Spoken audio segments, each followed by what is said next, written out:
Welcome to the TMW podcast by Ted Anything. Sige lang. Welcome to the TMW.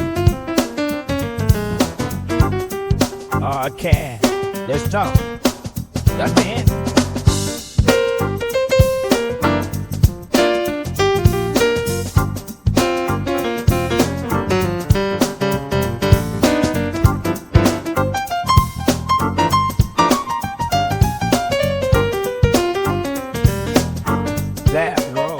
So for today, wala tayong vlog. Pero magpo-post tayo ng podcast. Sa micro mini podcast, whatever you call it. Pasensya na kayo kasi medyo busy ngayon. Meron akong mga tinatapos na programs, projects. Dahil ako ay mag-shift ng department. Hindi shift ng career. Mag-shift ng department. So lilipat lang ako ng kabilang bakod. Pero anyway, meron pa rin tayong time to share with you some of my thoughts when it comes to shifting. Especially sa career, di ba?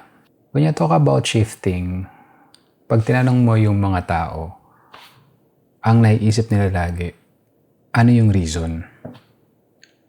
And the reason is always challenging to answer, at least for me. I find it considerable na hindi siya sagutin. For me, kasi the decision na ginawa mo of shifting from A to B, I'm pretty sure na pinag-isipan mo siya ng mabuti. And in case na hindi mo na-consider yung mga sinasabi ng tao and medyo matigas yung ulo mo, katulad ko paminsan-minsan, sabi ng iba madalas daw. Pero I stand my point na my decision, I always make it more balanced siguro. Pero when it comes to shifting career, especially sa 40s, dapat meron kang pointers or reference kung bakit ka mag-shift. Yun na yung level na dapat more of stable na yung career mo eh. For me lang for me, my opinion, kung you're still jumping jobs or jumping companies every now and then at the age of 40, medyo kailangan mo yata ng konting self-reflection. Well, for me, to be honest, dapat stable na. And nag-list down ako kanina habang ako ay nagtatake ng short break from the assignment na ginagawa ko.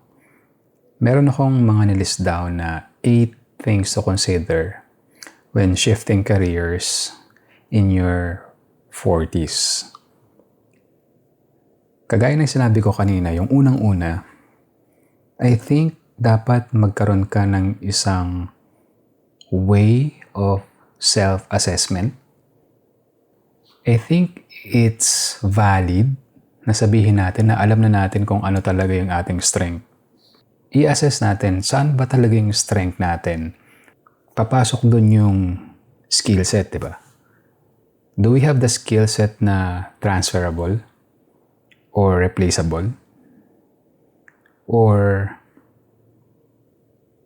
with all those skill set, pasok pa rin ba siya dun sa, in case na naka-line up siya dun sa objective natin na pang long term?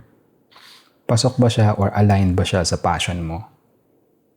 Bago ka mag-decide ng medyo mabigat na decision of shifting your career in your 40s. So that's the first. You should have a self-assessment. Second is, do you have the so-called financial stability? I think it's logical to think as well this kind of status. Maybe we can ask ourselves na, do we have enough emergency fund? May tinatawag silang liquid ba tayo habang tayo ay pupunta dun sa, in case mag-decide na tayo to shift, papunta dun sa transition. Or, halimbawa, may mangyari na another catastrophic event sa mundo na hindi inaasahan kagaya nung pandemic, which is still, for me, it's still very fresh. So, do we have enough funds that we can rely on? Yun. Siguro yun yung dapat natin consider na pangalawa. And yung next is, I think to the point na mag-shift tayo, it is logical as well to consider yung research. So, dapat nire-research natin yung industry na gusto nating lipatan kung tayo ay nakapag-desisyon na nalilipat. Siguro mas maganda, we have deep understanding kung alin sa mga industry. When you are reaching the age of 40, ano lang yan, mabilis lang yan, para yung lightning. Hindi mo mamalayan, halfway ka na papunta ng 50. So, dapat i-consider din natin yung mga company na lilipatan natin, or kung saan tayo mag-shift ng career, dapat meron silang long-term, stable growth. Or siguro, meron na silang, check natin kung meron silang retirement plan, comprehensive HMO, mga pang mga pang senior na yung iniisip. Pero that's number one factor kung ako yung mag-shift ng career. Yun yung mga titignan ko. Yung pang-apat na gusto kong i-share is, I think, very important yung networking. Kung tayo man ay may network na mga professionals, yung mga mentors natin, let's ask them, saan ba pwedeng maging swak yung ating current skill set based sa ating self-assessment. Even yung mga dati nating, for example, if you work as a salesman or as a marketing professional, pwede natin i-consult yung ating mga naging close na customer. So they can give you enough guidance or at least advice. Meron kang second, third, or fourth opinion kung mag-shift ka na ng career mo. Para at least sure ka na talagang merong magsusupport sa'yo in case na mag-cross yung path nyo ulit. Yun. Kwento ko lang nangyari sa akin yan. Nag-retire ako sa corporate world for 1 year. And para akong lumabas na freelancer. So I just accept projects with no consistent flow of income. That's very risky. Sabi nga nila, I bite the bullet. Kasi I don't have any fallback during that time. But for me, kasi ang iniisip ko nun is, if I will stay in this company, there's no more opportunity for me in the next 5 years, in the next 10 years or so. And I took a major risk, not just in my career, but also in the future that I will be facing. And it's not easy. When opportunity knocks, I grab it again.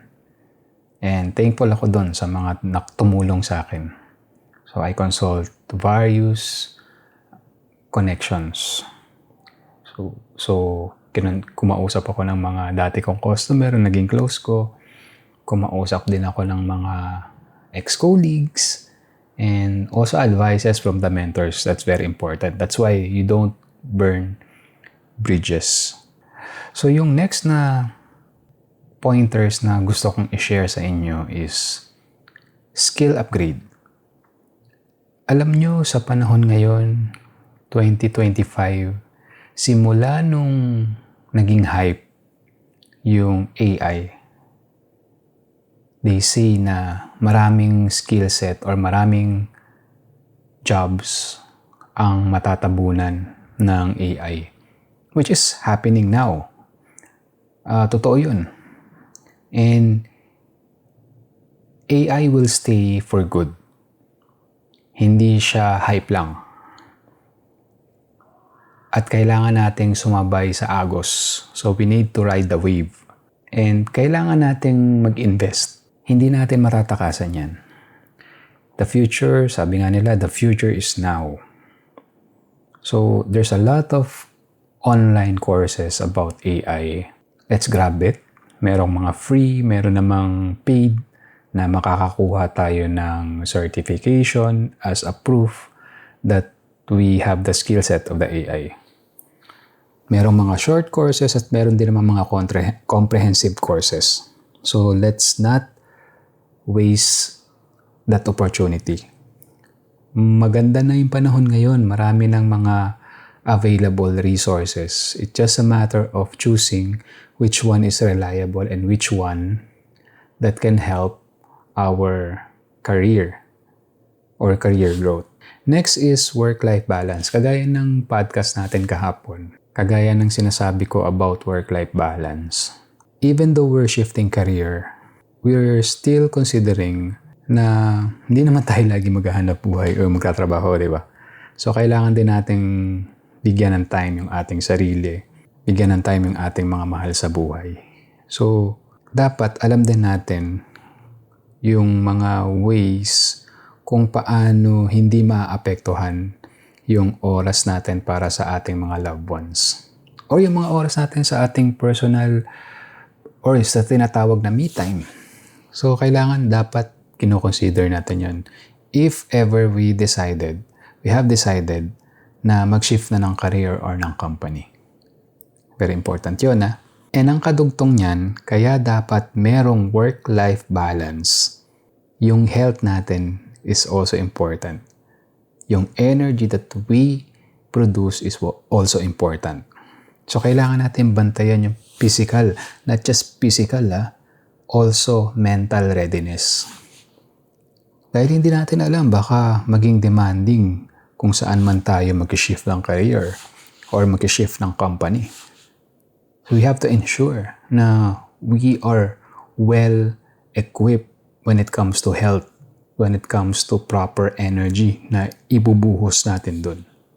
And yung last na gusto kong i-share sa inyo, ito naman is the root of all the decisions that we have.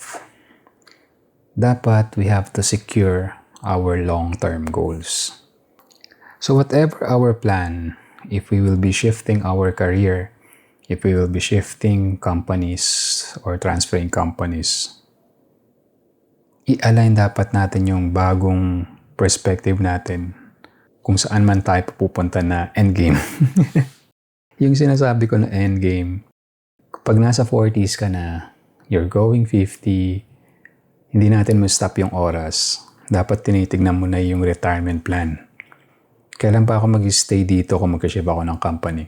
In the next 10 years? Dapat ba nag-early retirement na ako para naman may energy pa ako to do what I wanted to do at the age of 50? And dapat may realization na rin tayo.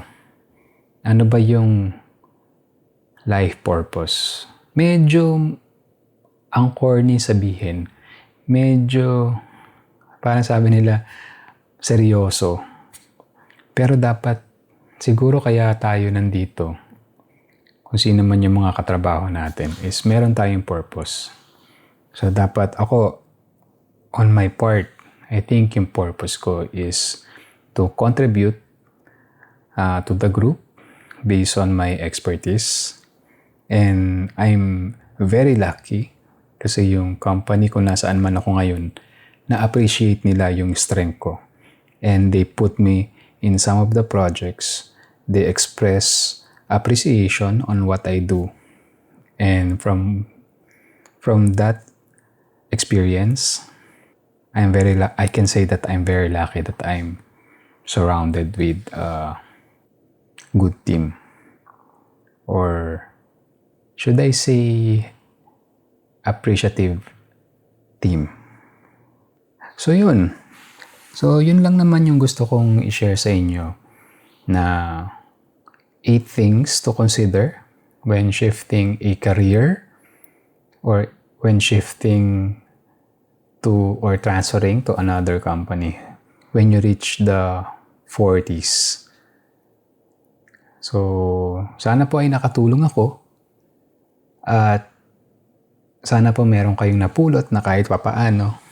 Kung meron po kayong suggestion, and kung meron po kayong reaction, comments, if kayo po ay nakikinig sa YouTube, you can place your comment in the comment section below and I will try my best na sagutin yan. At hanggang dito na lang po muna. Kagaya po ng lagi kong paalala, stay safe, stay healthy, and always be nice to deserving people. Ingat po kayo palagi.